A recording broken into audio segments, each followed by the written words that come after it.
My wife told me she's sleeping with my best friend, but my revenge left her speechless. People imagine betrayal as a loud thing, a slammed door, a heated argument, a broken glass on the floor. They think it crashes into your life. They don't understand that real betrayal walks in quietly, sits across from you, and waits. The night it happened, the house was silent except for the steady hum of the ceiling fan. I'd just returned from a late shift. My shoes were still on. My keys were still in my hand when she spoke the sentence that would split my life in two. "I'm sleeping with Daniel, your best friend." Just like that. No tears, no apology, no hesitation. She didn't even look at me when she said it. She was scrolling on her phone, her thumb moving in lazy arcs over the screen. My bones turned cold before my mind even caught up. I remember staring at her, not breathing, not blinking, just staring. A moment passed, one quiet, endless moment, and she finally looked up. Her eyes were dead calm. "If you can't handle it," she said, "maybe we should divorce." A soft click as she locked her phone, a soft exhale, a soft, restrained smirk, like she'd been waiting to hurt me. And that was when I felt it. Not pain, not rage, not heartbreak, but something much colder, much sharper. A clarity that cut through me like ice. She wanted to break me. She assumed she could. She assumed I would fall. She assumed wrong. Because in that moment, I didn't fall apart. I woke up.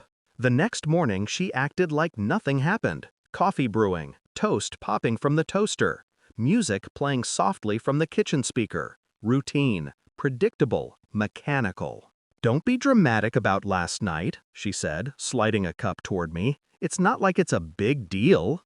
Not a big deal. My wife sleeping with my best friend was not a big deal. I watched her move around the kitchen with this strange confidence, like she thought she had me trapped inside her indifference. I didn't argue. I didn't question.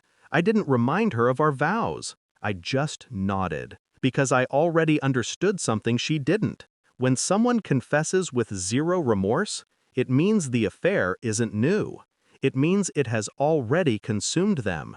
It means the lies are deeper than the confession. But most importantly, it means they think you're blind. She genuinely believed I'd just accepted. She believed she had the upper hand. She believed I needed her more than she ever needed me. That belief was going to be her downfall. While she buttered her toast, I studied her.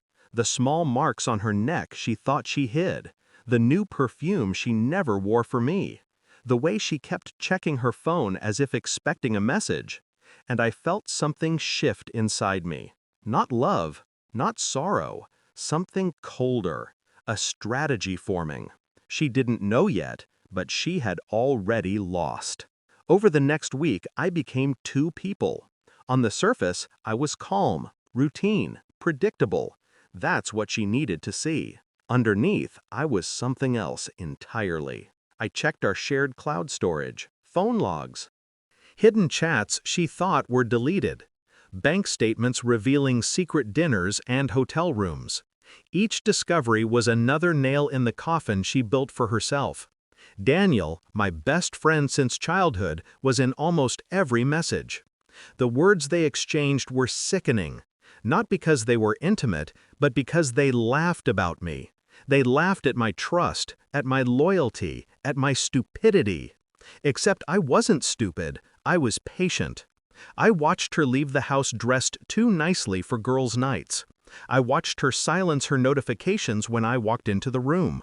I watched the way her face lit up when she got a message she pretended to ignore.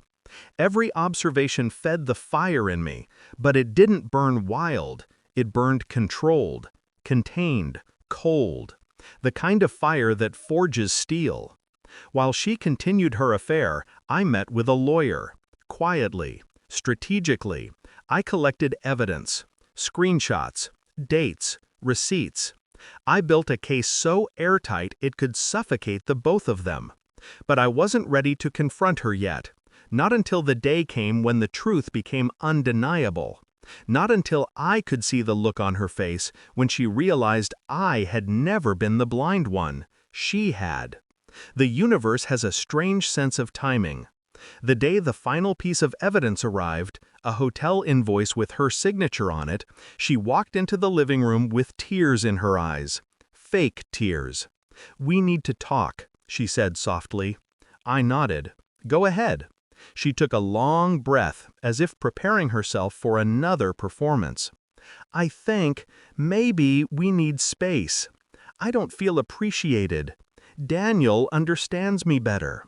There it was. The justification, the self-victimization, the rewriting of history. She paused, expecting me to crumble. I didn't. I simply pulled out the thick folder I'd kept hidden for weeks. I placed it on the coffee table. Her expression shifted instantly. "What's that?" "A record," I said quietly, "of your understanding with Daniel." She froze. Her breath caught. Her face went pale. Page by page, she opened the folder. Photos, screenshots, proof. Her hands trembled. I can... "You already did," I said. My voice was calm, too calm. She broke. Her tears weren't fake this time. They were frantic, desperate, messy. "Please, don't do this," she whispered. "I was stupid. I wasn't thinking. I love you." "No," I interrupted. "You loved the version of me who didn't know."